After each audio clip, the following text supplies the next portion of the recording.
पड़ू ओ से देखला एटी मु पारी किसी पारी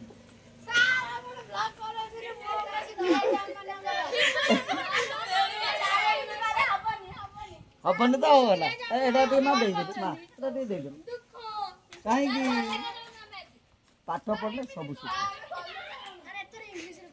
बस गुची के सुनु गुची दउनु पानी कोई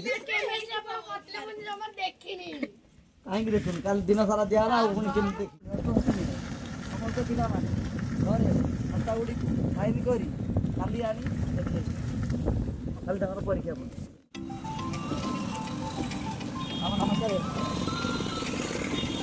आज बकल भारी बना हां अपना काहे की न्यूज तो दउनी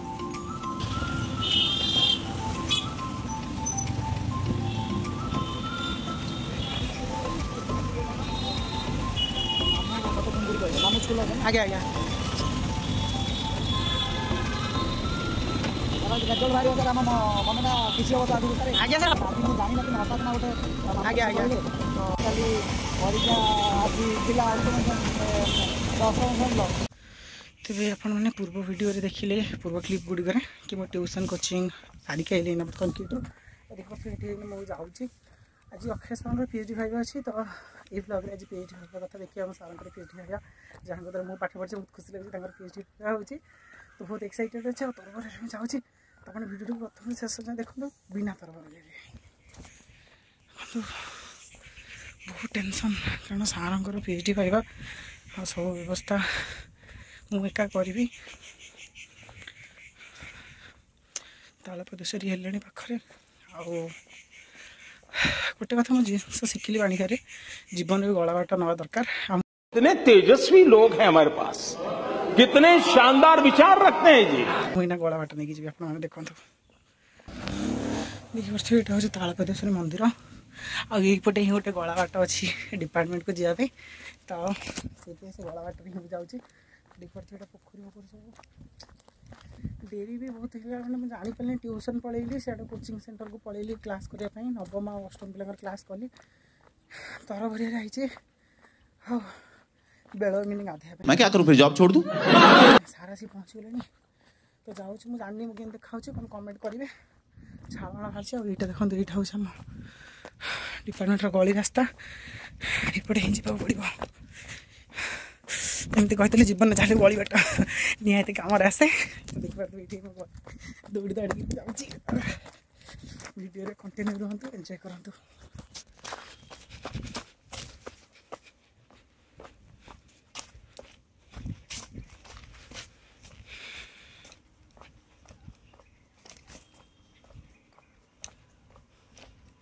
सार गाड़ी ये आसिक थी बस पहुँची गली डिपार्टमेंट देखो केते सहज तो कंटिन्यू रहतु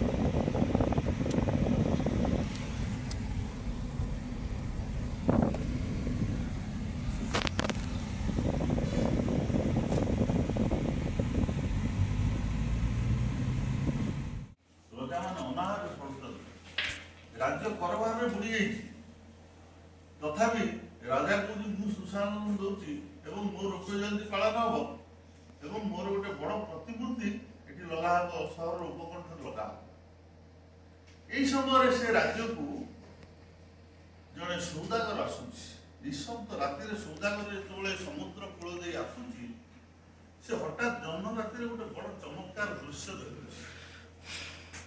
देखो केमी नाटकार मैरिज रियलिज्म की सब्यस्त कर नाटक से 16 नाटक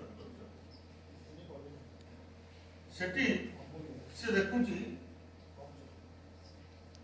गोटे समुद्र भितर गोटे सुना पद्म फूल फुटी सुनार गोटे विराट पद्म फूल फुटी गोटे सिंहासन अच्छे से सिंहासन उपरे जड़े नारी गोटे सुंदरी तरुणी बस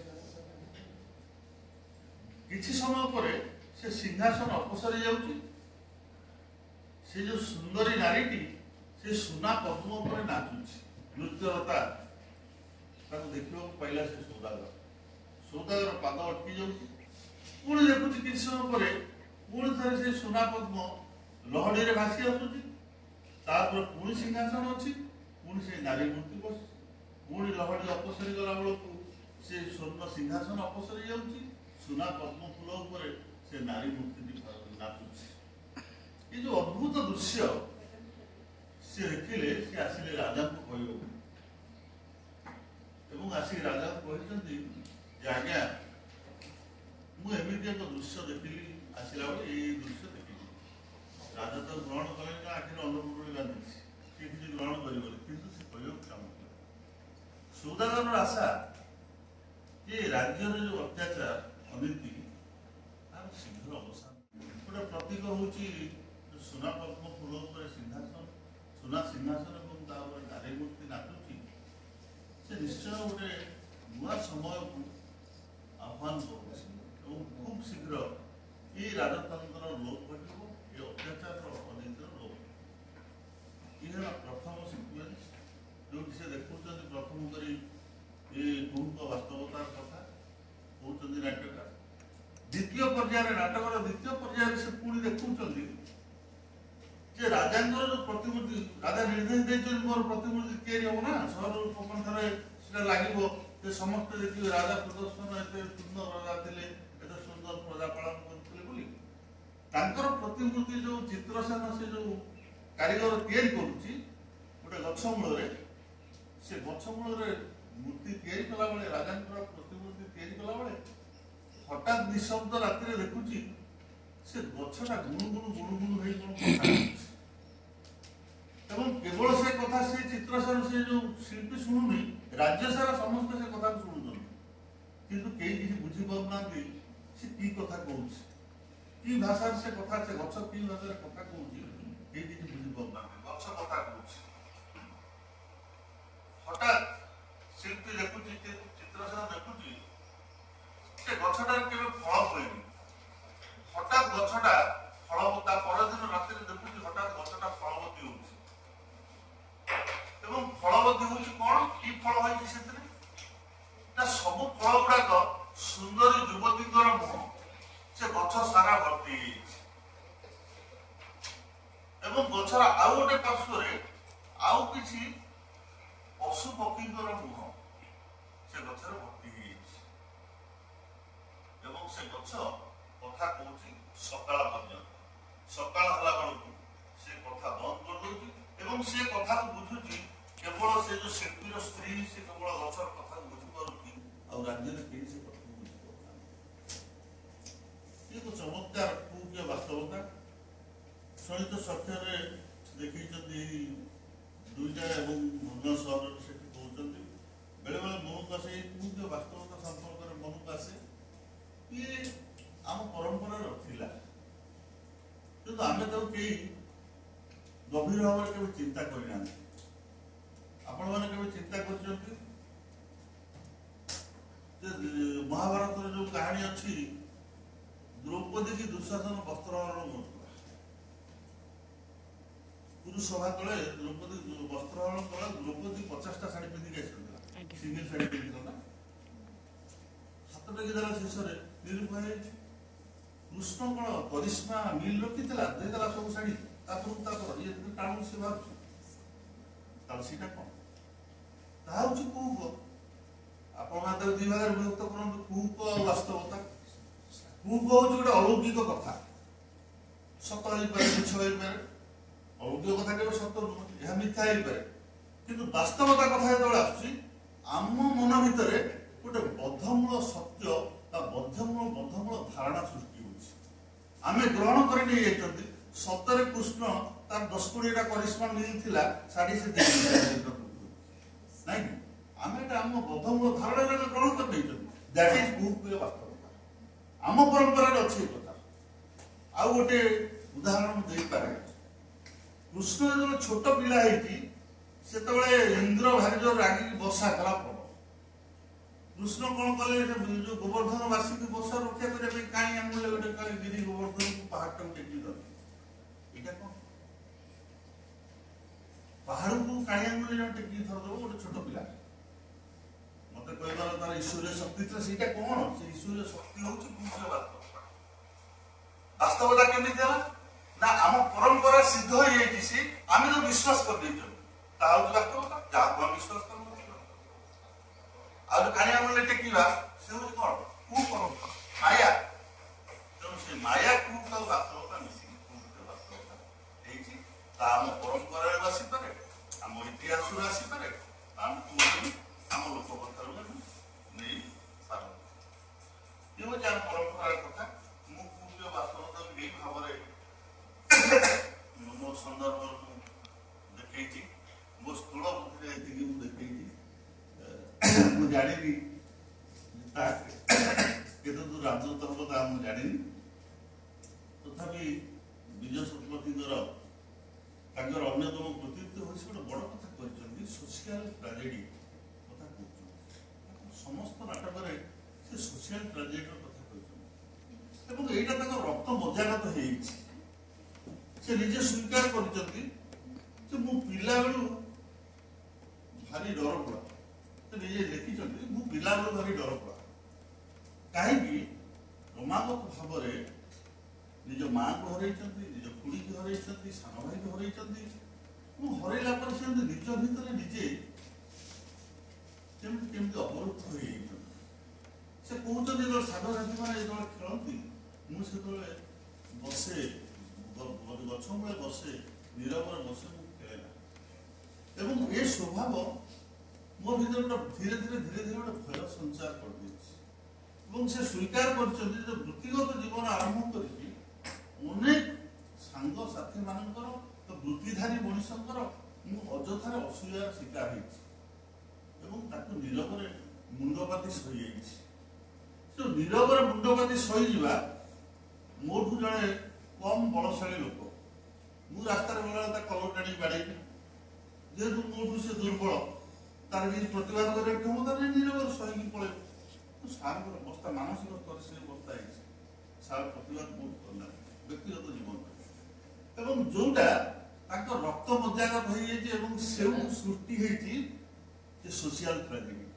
ଏବଂ ସାର୍ ସେଇଥିପାଇଁ ନାଟକର ବିଜୟ ଶତପଥୀ ସେଇଥିପାଇଁ ସେ ସବୁ ନାଟକରେ ଦେଖାଉଛନ୍ତି ଯେ ସବୁବେଳେ ସେ ଦୁର୍ବଳ ଉପରେ ସବଳ କେମିତି ସବାର ହଉଛି। ଏଠି ମଣିଷକୁ ମଣିଷ ଶୋଷଣ କରୁଛି। ମଣିଷ ସ୍ୱାଧୀନତାର ମୂଲ୍ୟବୋଧ କିଛି ନାହିଁ। ଅନେକ ନାଟକ ସେ ଦେଖେଇଛନ୍ତି। କାରାଗାର କାହାଣୀ ଏକ ଚମତ୍କାର ନାଟକ। ସେଠି ସେ କାରାଗାରକୁ ପର୍ସନିଫାଏ କରିଦେଉଛନ୍ତି। କାରାଗାର ସେଠି ଗୋଟେ ଚରିତ୍ର ହେଇଛି। ଏ ଗୋଟେ ନୂଆ ଅଭିନବ କଥା। ଗୋଟେ କାରାଗାର ଚରିତ୍ର ହେଇକି ନାଟକରେ ଦେଖାଯାଏ ଅଭିନବ କଥା। ମନେ ପଡେ ରୁଷୋଙ୍କ କଥା। କାରାଗାର ସେଠି କହୁଛି ମୁଁ ସବୁଠି ଅଛି, ମୁଁ ସବୁଠି ଅଛି, ମୁଁ ଆଜି ଅଛି, କାଲି ଥିଲି, ଗତକାଲି ଥିଲି, ଆସନ୍ତା କାଲି ବି ରହିବି, ସହରରେ ଅଛି, ସବୁଠି ଅଛି। ମୁଁ ଅଛି କେବଳ ବନ୍ଦୀ କରିବା ପାଇଁ, ମୋ ଭିତରେ ଅବରୁଦ୍ଧ କରି ରଖିବା ପାଇଁ। ରୁଷୋଙ୍କ କଥା ମନେ ପଡୁଥିଲା। ରୁଷୋ କଣ କହିଲେ? ରୁଷୋ ତାଙ୍କ ଦର୍ଶନରେ କହୁଛନ୍ତି man borns free but everywhere he is in chains. ଆମେ ମୁକ୍ତ ଭାବରେ ଜନ୍ମ ହୋଇଛନ୍ତି, ଦେଖାଯାଉନି ଶିକୁଳି କୋଉଠି। କେହି ଜଣେ ଆପଣମାନଙ୍କ ଭିତରୁ କହିପାରିବେ କି ଆପଣମାନେ ମୁକ୍ତ ବୋଲି? ଆମେ କେହି ମୁକ୍ତ ନୁହଁ। ନା ସାଂସାରିକ ଜୀବନର ମୁକ୍ତ, ନା ବୃତ୍ତିଗତ ଜୀବନର ମୁକ୍ତ, ନା ସାମାଜିକ ଜୀବନର ମୁକ୍ତ। ଆମେ କେବେ କୋଉଠି ମୁକ୍ତ ନୁହଁ। ଆମ ହାତ, ପାଦ, ମନ, ହୃଦୟ ସବୁଠି ଶିକୁଳିରେ ବନ୍ଧା। ଆପଣ ଅନ୍ୟାୟ ଅତ୍ୟାଚାର ଦେଖୁଛନ୍ତି, ମନ କହୁଛି ପ୍ରତିବାଦ କରିବାକୁ, କିନ୍ତୁ ଆପଣ ନୀରବ ରହୁଛନ୍ତି, ପ୍ରତିବାଦ କରିପାରୁନାହାନ୍ତି। ବିକଜ ଆମ ହାତ ଗୋଡ଼ we are binding to, ଆମ ହାତ ଗୋଡ଼ ବାଇଣ୍ଡିଂ ହେଇଛି ଚେନ୍‌ରେ, ବନ୍ଧା ହେଇଛି। ରୁଷୋ ସେଇଥିପାଇଁ କହିଲେ man borns free but everywhere he is in chains. ସେଇ ଯୋଉ ଚିରନ୍ତନ ସତ୍ୟକୁ ଦେଖାଉଛନ୍ତି ବିଜୟ ଶତପଥୀ। ତାଙ୍କ ଅନେକ ନାଟକ ଦେଖିଛନ୍ତି କେମିତି ଏ ସୋସିଆଲ ଟ୍ରାଜେଡି ମାଧ୍ୟମରେ ସେ ଦେଖାଉଛନ୍ତି ଏଠି କେମିତି ଶୋଷଣ, ଅତ୍ୟାଚାର, ଯେଉଁମାନେ ସମାଜର ବଡ଼ ଖଣ୍ଡା ରହିଲେ, ଯେଉଁମାନେ ନିଜକୁ ସଭ୍ୟ ଶିକ୍ଷିତ ବୋଲଉଛନ୍ତି, ସେମାନେ କେମିତି ସାଧାରଣ ମଣିଷଙ୍କ ଉପରେ ସବାର ହେଉଛନ୍ତି, ସାଧାରଣ ମଣିଷ କେମିତି ଅତ୍ୟାଚାରିତ କରୁଛନ୍ତି, ସାଧାରଣ ମଣିଷ ଜୀବନରେ ତ୍ରାହି ତ୍ରାହି ଡାକୁଛି, ମୁକ୍ତିର ବାଟ ଖୋଲିଛି, କିନ୍ତୁ ମୁକ୍ତିର ବାଟ ପାଉନାହିଁ। ଗୋଟିଏ ବଡ଼ କଥା ସେ କହୁଛନ୍ତି आमे विप्लवर कथा आम साहित्य बहु जगह विप्लवर कथा देखी प्रगति साहित्य आप देखिए विप्लवर कथा कहु समाधान बात कौटी कहुए विप्लव आसू समाधान कौटी विप्लव कौन चली समाधान कथा कौटी कहुए जहाँ विजय सत्य नाटक समाधान बात देखी गोटे जगह से शोषण देखला पुणी अन्य आर पार्श्व देखा शोषण अंत घटो ये समाज घृण्य समाज अंत घटो ये गोटे नुआ समाज सृष्टि हो सब आउ गोटे बड़ कथा हूँ आंगिक कथा आधुनिक कथाटी आम मन को आधुनिक साहित्य सृष्टि तार सब बड़ कथाटी हूँ उत्तर आधुनिक स्रष्टाटे से सब माटी मनुष्य आमे देखिले आम नाटक क्षेत्र में आम नाटक कथा जो आलोचना करवा विशेषकर आम विजय शतपथी की विजय शतपथी पाक आसवाले आमको टे पछक फेर पड़ो आम देखा 1950 मसीहा बेलू आम नाटक आम कहले गोटे नवनाट्य गोटे नुआ नाटक आंदोलन हो कई कहले आबसड नाटक कई कहले परीक्षाधर्मी नाटक विभिन्न लोग विभिन्न नामकरण कले एवं हठात गोटे आम नाटक गोटे परिवर्तन देखा परिवर्तन अवसंभावी कारण दीर्घ दिन है राइट फ्रॉम बाबाजी नाटक ठार से 1950 मसीहा पर्यंत आम से गोटे कथा देखुं जमीदार से अत्याचार से विधवा विवाह से नारी निर्यातना से गोटे दृश्य देखी एक दृश्य देखी देखी पारंपरिक कथा देखी देखी ओडिया दर्शक जो निज मन भर थकी जाइए धीरे धीरे मुह फेर चेष्टा करूला यही सुजोग नहीं आम नाट्यकार मैंने कौन कले ना आम नुआ नाटक कलु बोली नवनाट्य आंदोलन आरंभ कर जार पुरोधा थे मनोरंजन ये कही रखे बड़ चमत्कार हेमंत दास बड़ चमत्कार कथा ये संपर्क निजे स्वीकार कले निजे मनोरंजन दास स्वीकार कर हेमंत दास कहते बाहर विदेश 50 जिन डस्टबिन बिकी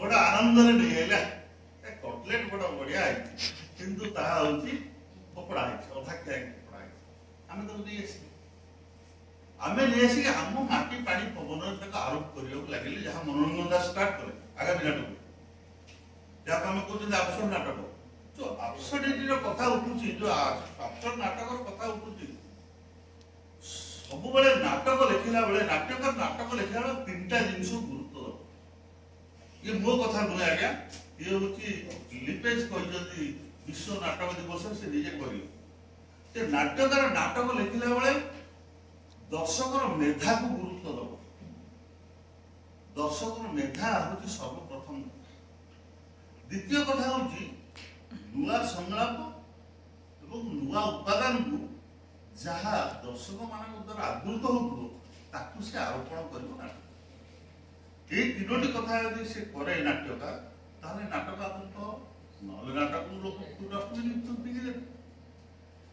आम जो देखिए नवनाटक ओडिशा आरंभ है से मनोरंजन दास हूँ विश्वजित दास हूँ जी भी हूँ आप कार्तिक रथ हूँ जो मैंने सब लिखिले ये जो परीक्षा धर्मी नाटक आबसड नाटक से मैंने सब गोटे बड़ कथा बड़ भूल कर दर्शकर मेधा को से गुरुत्व देले ना ओडिशार दर्शक 1950 मसीहा बेलू आप हिसाब नियंतु स्टाटिस्टिक्स नियंतु 1950 मसीह ओडिशा रे साक्षरतार हार केते जो मैंने शिक्षित कहते शिक्षित मैंने गोटे ग्राजुएट लोक शिक्षित कहते अवा पाठ पढ़ा लोक हम शिक्षित कहना 48% ये सेंसस रिपोर्ट 1950 मसीह तेणु 1950 मसीह जो 48% लोक से दर्शक 100% होती दर्शक दर्शकर मेधा को गुरुत्व देकी जो नाटक लिखागला 48% लोक लगी नाटक लिखागला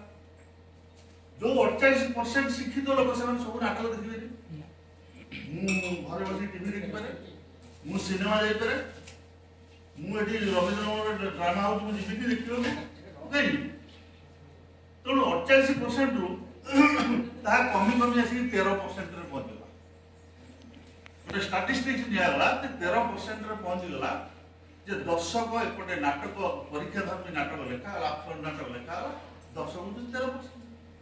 ଏବଂ ସେଇ ଯୋଉ 13% ଲୋକ ହଉଛନ୍ତି ବୁଦ୍ଧିଜୀବୀ, ସେମାନେ ସବୁ ଭୁବନେଶ୍ୱରରେ ରୁହନ୍ତି, କଟକରେ ରୁହନ୍ତି, ସହରରେ ରୁହନ୍ତି, ଗ୍ରାମାଞ୍ଚଳରେ ସେମାନେ ରୁହନ୍ତି। ତେଣୁ ନାଟକ କୋଉଠି ହବ? ସେମାନେ ନାଟକ କୋଉଠି କରିବେ? ସୌକିନ ରଙ୍ଗମଞ୍ଚ ବନ୍ଦ ହେଇଯାଇଛି, ବ୍ୟବସାୟିକ ରଙ୍ଗମଞ୍ଚ ଧୀରେ ଧୀରେ ଲୋପ ପାଇଗଲା ଏଇ ନାଟକ ପାଇଁ। ତେଣୁ ସେମାନେ ଆସିକି ପ୍ରେକ୍ଷାଳୟ କଲେ କୋଉଠି? ଭୁବନେଶ୍ୱରରେ କଲେ। ଆଉ ତ ରଙ୍ଗମଞ୍ଚ ନାହିଁ କୋଉଠି, ଆସିକି ଏଇଟା ରାଉରକେଲାରେ କଲେ। କେତେ ବା ଦର୍ଶକ 13% ନାଟକ ଦର୍ଶକ ଦେଖିଲେ, ନାଟକ ଚାଲିବ। ତେଣୁ ଧୀରେ ଧୀରେ ନାଟକ ଗୋଟେ ପକ୍ଷାଘାତ, ଓଡ଼ିଆ ନାଟକ ଏକ ପକ୍ଷାଘାତ ରୋଗୀରେ ପରିଣତ ହେଇଗଲା। 1970 ମସିହା ବେଳକୁ ଆପଣ ଦେଖନ୍ତୁ ଓଡ଼ିଆ ନାଟକକୁ ସମସ୍ତେ ମୁହଁ ଫେରେଇ ଦେଇଛନ୍ତି। ଆଉ ଓଡ଼ିଆ ନାଟକ ଦେଖୁନାହାନ୍ତି, ନିଜେ ମନୋରଞ୍ଜନ ଦାସ ସ୍ୱୀକାର କଲେ, ସ୍ୱୀକାର କରିଛନ୍ତି। ମୁଁ ଲେଖିଛି ମୋ ଥେସିସ୍, ପ୍ରମାଣ ଦେଇଛି। ମନୋରଞ୍ଜନ ଦାସ ନିଜେ ଲେଖିଛନ୍ତି ଯେ ଆମେ ଯୋଉ ନାଟକ ତିଆରି କଲୁ ତାହା ଜନାଦୃତ ହେଲା ନାହିଁ, ତାହା ଲୋକମାନେ ଆଦୃତ ହେଲା, ଲୋକ ଆଦୃତ ହେଲା ନାହିଁ। କାହିଁକି ହେଲାନି? ତାର ଏକମାତ୍ର କାରଣ ହଉଛି ନାଟ୍ୟକାର ଯେତେବେଳେ ନାଟକ ଲେଖୁଛି ସେତେବେଳେ ଦର୍ଶକର ମେଧା ଉପରେ ସେ ଗୁରୁତ୍ୱ ଦେଇନି। ନାଟକ ହଉଛି ଗୋଟେ ଗଣକଳା, ସବୁ ବର୍ଗର ଲୋକଙ୍କୁ ସେ ଆକୋମୋଡେଟ୍ କରିବ, ସବୁ ବର୍ଗର ଲୋକ। ଆଜି ନାଟକ ହଉଛି, ମୁଁ ନାଟକ ଦେଖିବାକୁ ଯାଉଛି, ମୁଁ ଏମ୍ ପାସ୍ କରିଛି, ମୁଁ ନାଟକ ଦେଖିବାକୁ ଯାଉଛି। ମୋ ମା 3ୟ ଶ୍ରେଣୀ ପାଠ ପଢୁଛି, ସିଏ ବି ନାଟକ ଦେଖିବାକୁ ଯାଉଛି। ମୋ ଘର ଚାକିରିଆ ହଳଦୀଗୁଣ୍ଡା ପଣ୍ଡିତ, ସିଏ ବି ନାଟକ ଦେଖିବାକୁ ଯାଉଛି। ଗାଁର ମୁଲିଆ, ଗାଁର ଜନ୍ତେଣୀ ବୁଢୀ ଯାହାର ଦାନ୍ତ ପଡିଯାଇଛି, ସିଏ ଆଗରେ ହେସ ପକେଇ ଦେଖୁଛି ଯାତ୍ରା, ଦେଖୁଛି ଡ୍ରାମା, ସିଏ କଣ ଦେଖିବ? ମୁଁ ଆଲୋଚନା କରିବି କଣ ନାଟକର ସିକ୍ୱେନ୍ସ, ମୁଁ ପାଠ ପଢିଛି। ସିଏ ଦେଖିବ କଣ କେମିତି ମଜା କଲା, କିଏ ଆସିକି କଳା କୌତୁକ କଲା, ନାଟକର ସେ ଗୋଟେ ଅଙ୍ଗ, ତାକୁ ସେମାନେ ଦେଖିବେ। ସେ ଜିନିଷ ଲୋପ ପାଇଗଲା ନାଟକ। କେବଳ ବୁଦ୍ଧିଦୀପ୍ତ କଥା ହିଁ ନାଟକରେ ରହିଲା, ପ୍ରତୀକାତ୍ମକ ସଂଳାପ ରହିଲା, ଯାହା ସାଧାରଣ ଲୋକ ବୁଝିପାରିଲା ନାହିଁ। ସାଧାରଣ ଲୋକଠୁ ଦୂରେଇ ଗଲା ନାଟକ। ଫଳରେ ନାଟକ 1970 ମସିହା ବେଳକୁ ଗୋଟେ ପକ୍ଷାଘାତ ରୋଗୀ ହେଇଗଲା। ଓଡ଼ିଆ ନାଟକକୁ ମୁହଁ ଫେରେଇଲେ ସମସ୍ତେ। ଅନ୍ୟପଟରେ କଣ ହେଲା? ଅନ୍ୟପଟେ ଟିଭି, ଦୂରଦର୍ଶନ ସେତେବେଳେ ମୁଣ୍ଡ ଟେକିଲାଣି, ସିନେମା ମୁଣ୍ଡ ଟେକିଲାଣି। ସେମାନେ କାହିଁକି ଆସି ନାଟକ ଦେଖିବେ? ତେଣୁ ନାଟକ ପରି ଏକ ଗଣକଳା ଯେତେବେଳେ ଲୋପ ପାଇବାକୁ ବସିଛି, ସେତିକି ବେଳେ ପୁଣି ଥରେ ଚେତା ଫେରିଲା। ଆମ ନାଟ୍ୟକାର ମାନଙ୍କର ଚେତା ଫେରୁଛି ସେତିକିବେଳେ କେମିତି ନାଟକକୁ ରକ୍ଷା କରିହବ, ଓଡ଼ିଆ ନାଟକକୁ କେମିତି ବଞ୍ଚେଇ ହବ। ଏବଂ ସେତିକିବେଳେ ଅବଶ୍ୟ ମନୋରଞ୍ଜନ ଦାସ, ଯିଏ ନାଟକ ଯାହାଙ୍କ ହାତ ଧରି ନାଟକ ଦିନେ ଡୁବି ଯାଉଥିଲା, ସେ ପୁଣି ଉଦ୍ଧାର କରିବାକୁ ଚେଷ୍ଟା କରିଛନ୍ତି କିଛି ନାଟକରେ। ଏବଂ ଚେଷ୍ଟା କରିଛନ୍ତି ସେମାନେ ଯଦି ନାଟ୍ୟକାର ଚିନ୍ତା କରିଛି ଯେ ଲୋକ ଉପାଦାନ, ଲୋକ କଥା, ଏ ସବୁକୁ ଯଦି ମିଥ୍, ଏ ସବୁକୁ ଯଦି ଆଣି ଖଞ୍ଜା ଯାଏ ନାଟକରେ, ତାହେଲେ ପୁଣି ଥରେ ନାଟକ ଜନାଦୃତ ହବ। ଯାହା ସେ ଆରମ୍ଭ କରିଥିଲେ, କାର୍ତ୍ତିକ ରଥ ଆରମ୍ଭ କରିଛନ୍ତି, ବିଶ୍ୱଜିତ ଦାସ ସେମାନେ ଆରମ୍ଭ କରିଥିଲେ। ଯୋଉମାନେ ଆରମ୍ଭ କରିଥିଲେ 1973-74 ମସିହା ବେଳକୁ ବିଜୟ ଶତପଥୀ ତାକୁ ପୂର୍ଣ୍ଣ ଭାବରେ ପ୍ରକାଶ କଲେ। ତାଙ୍କର ସବୁ ନାଟକ କେମିତି ପ୍ରକାଶ କଲେ? ନାଟକର ଆଙ୍ଗିକରେ ସବୁ ଗୀତ, ସବୁ ସଙ୍ଗୀତ ଯୋଡ଼ିଲେ। ସେ ଷ୍ଟ୍ରିଟ୍ ସିଙ୍ଗରକୁ ଦେଇଛନ୍ତି।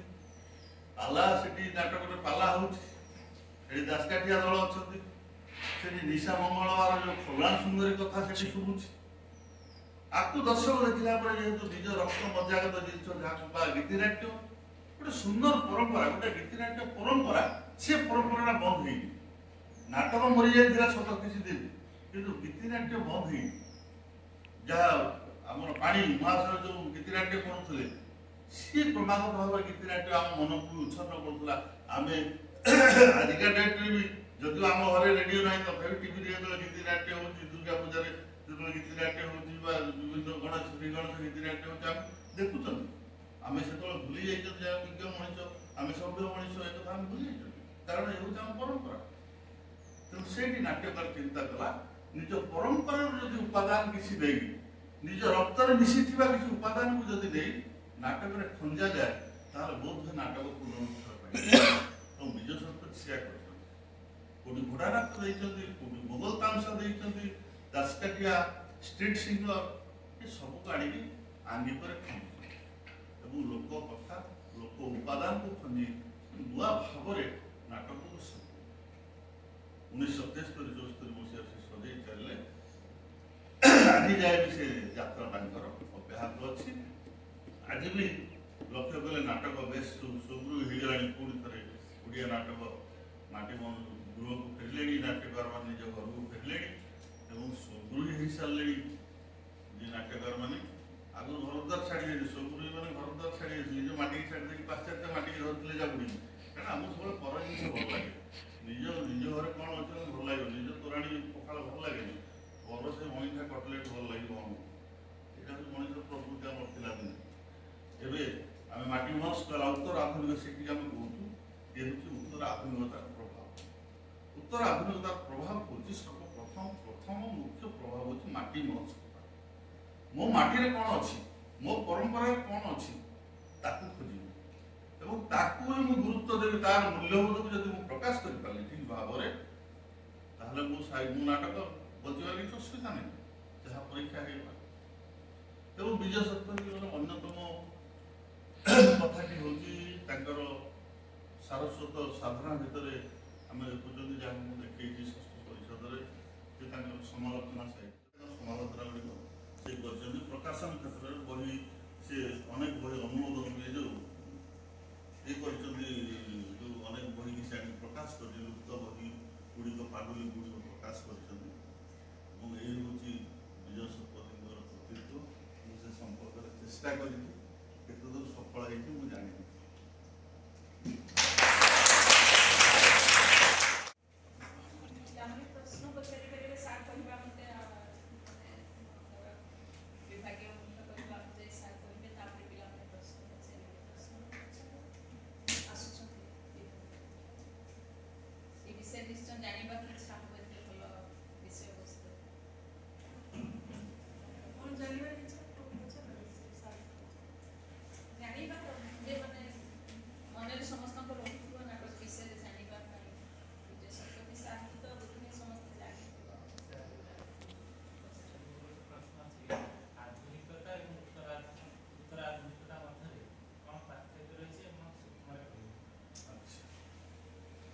ଆମେ ସାଧାରଣତଃ ଆମ ସାହିତ୍ୟକୁ, ଆମ ସାହିତ୍ୟ ଏତେ ଦୀର୍ଘ, ଆମେ ତାକୁ ବିଭିନ୍ନ ବିଭାଗ, ବିଭିନ୍ନ ସମୟର କାଳଖଣ୍ଡ ଭିତରେ ତାକୁ ବିଭକ୍ତ କରିଦେଇଛୁ।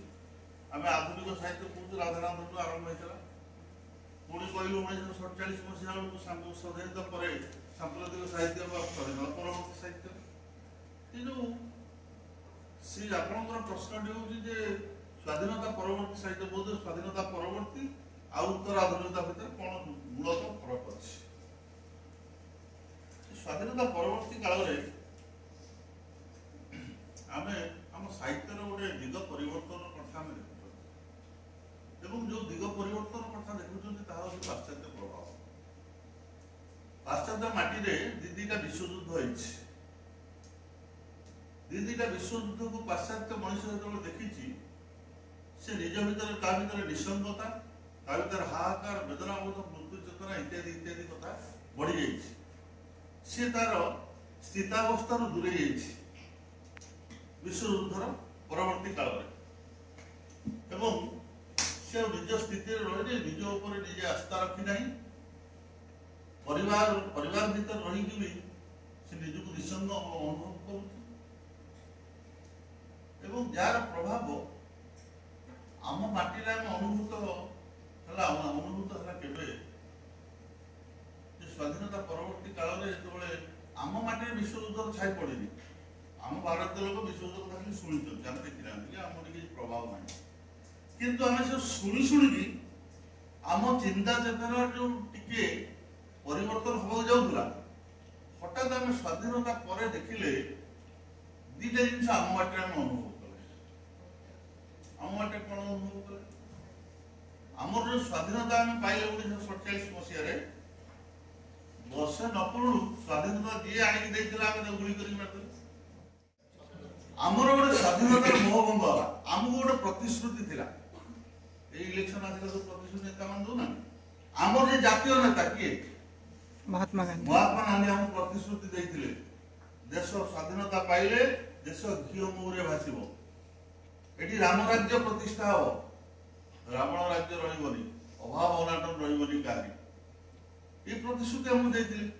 1947 ମସିହାରେ ସ୍ୱାଧୀନତା ପାଇଲେ 48 ମସିହା ବେଳକୁ ନୃଶଂସ ଗୁଳି କରିକି ମାରିଦେଲେ ଏବଂ ଯେଉଁ ଘିଅ ମହୁର ସଂସାର, ଘିଅ ନାହିଁ କି ମହୁ ନାହିଁ, अत्याचार इंग्रेज मैंने अत्याचार करते आमरी भाई आमको दुई गुण अत्याचार कर अभाव अनाटन बेसी बढ़ीगला तेणु आमे आम मानसिक स्तर में आम भांगी पड़े आम मानसिक स्तर में आम जो भांगी पड़ी से पाश्चात्य हवा आसुला विसंगतार हवा है मृत्यु चेतना जो विश्वयुद्धर जो प्रभाव हाहाकार वेदना बोध सी सब आम माटी आसिक पहुंचीगला फल आम कवितार आम प्रभु आम नाटक आम गल्प आम उपन्यास छाई पड़ा जो कविता सची राउत 1948 मसीह पांडुलिपि कविता लिखिले प्रतिभा नायक कथा जो कहते नारी जीवन से कौन हाहाकार नारी जीवन कथा कहते से कार स्त्री नुह कार बुणी नुह कार जाए जननी भगिनी जाए कार से नुह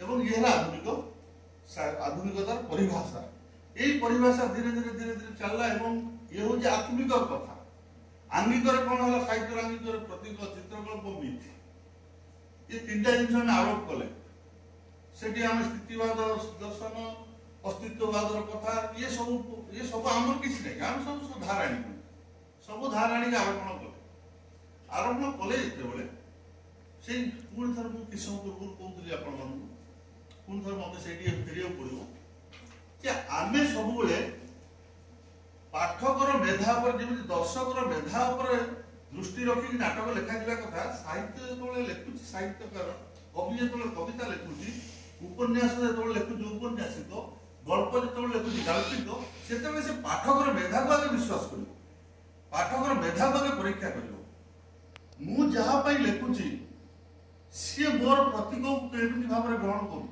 सोलन समुद्र सीताकांत महापात्र लिखिले सोलन समुद्र देखे सोलन की मो बापा अजा कहीं समुद्र देखिले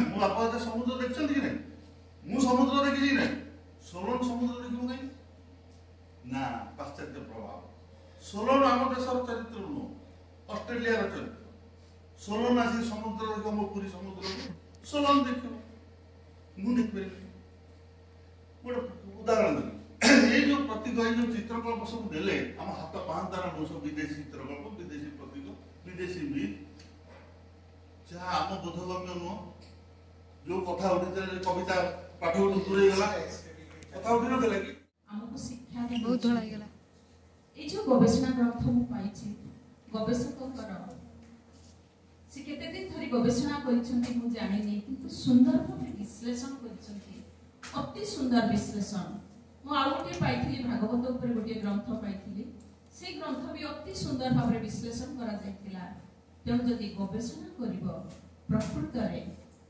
अक्षय कुमार महांती को भई धैर्य दरकार से भाबे गवेषणा जो गवेषणा ग्रंथ आम विश्वविद्यालय को गौरवान्वित करिवो आमे समस्त पढ़ी ज्ञान आहरण करिवो ता सहित आमे निजको धन्य माने करिवो तेबे मु आपण मानक आदि एक समस्त को कहबा को चाहछि समस्त जो मो एबे गुवाहाटी विश्वविद्यालय रे अछि अध्यापक अछि ए विभाग प्रति सबुबले मोर आकर्षण रहिछि जेतबेले सुजोग पाइ निश्चय आसे भविष्य जेतबेले सुजोग पाइ भी आसीबी आज मते ए सुजोग दैछन्ति विभागीय मुख्य रमेश चंद्र मल्लिक महोदय तेणु तांको मु धन्यवाद देछि श्रद्धा अक्षय कुमार महांती को मु शुभेच्छा जनाउछि एभली एक गुरुत्वपूर्ण गवेषणा निबंध हमको उपहार दैछन्ति हम विश्वविद्यालय को उपहार दैछन्ति आमे भी किछि मु भी बहुत कथा सिखिली ताको गवेषणा ग्रंथरु भाविली मु जो जिनिस आमे सामको ग्रहण करि पारि नथिलो हमको आज अक्षय कुमार महांती निबंध आकार दैछन्ति सेति पे आमे गौरवान्वित मु एठार प्रमाण को मनरे निश्चय आसुतो प्रश्न जे मैडम आसाम रु आसीछन्ति जदि मु कोन कहबी गवेषणा निबंध विषय निजे गवेषक बहुत कथा कहिले आउ एठी त रहिछन्ति तांकर दिग्दर्शक से त पढिछन्ति तदतन करि पढिछन्ति तेबे आसाम ओडिसा विषय मु गोटे कथा तुमन कहबी जे समस्त पत्र पत्रिका पढिबो सब बेले हमर पत्र पत्रिका पढार जो स्पृहा कमी जाइछि मु जति अनुभव करूछि मु आसाम रे जति अनुभव करिछि तांकर जो गरीयसी पत्रिका हमर झंकार भई पत्रिका बहुत पुराना पत्रिका समस्त आम विभाग जे पियन तांको हाथ खंडे थाए से नुह जे ताकू कि उपहार देछि से पत्रिका किनती गरी से किनती विभागीय मुख्य किनती आसाम रो मुख्यमंत्री ये गवेषणा निबंधटी आमर श्रद्धेय अक्षय सार एटी परिवेशन कले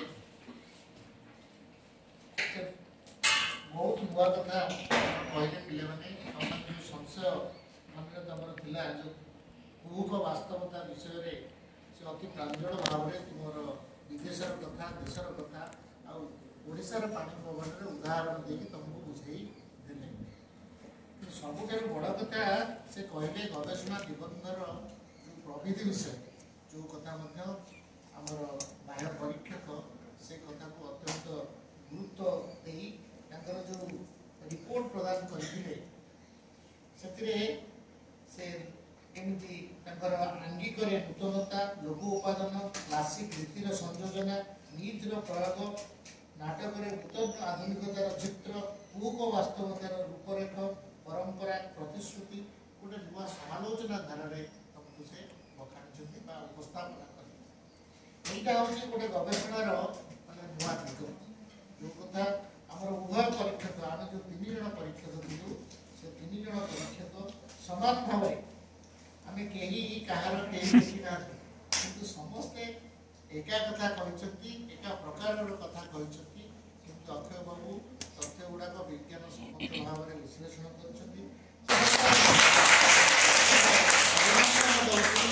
गवेषक अक्षय कुमार महांती को ये अभिनंदन करुच्ची अभिनंदन प्रदान करुच्ची अभिनंदन आम जनाऊे प्रोफेसर ज्योत्स्ना विश्वाल राउत मैडम को ममता मैडम को आम घर लोक हेले आम हतादर करवा अवहेला कर कहीं डाक्तर जो गोटे हृदरोगी हृदय को ऑपरेशन कर शरीर को आदौ मानने अवहेला कर ठीक आनेस्थेसिया दब आनेस्थेसिया नदेले से ऑपरेशन टा भी ठीक ठाक हेनी तेणु मैडम को आम से दृष्टि यथेष सम्मान दौचे अभिनंदन दौचे आम आंपा सार प्रिय सार से हस्तु पिलाने योगदान कर गवेषक गवेषिका सब ये अच्छा आमर 6-7 जन गवेषिका अच्छा समस्त को विभाग तरफ आम तरफ धन्यवाद दिया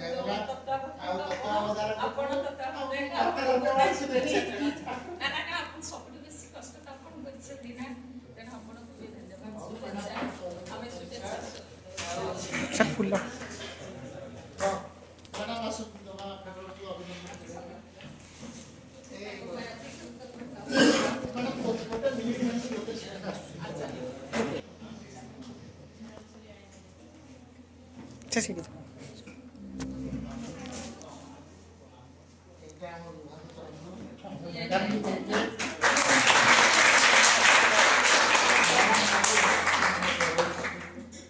से पड़ उड़े जाएंगे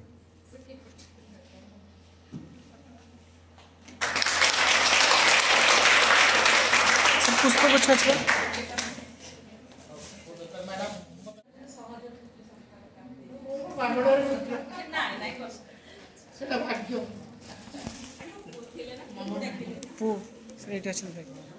फोटो उठा उठे कौन पाठ पढ़ो कले बाबा पीएचडी आठ बड़ डिग्री किसी फोटो उठा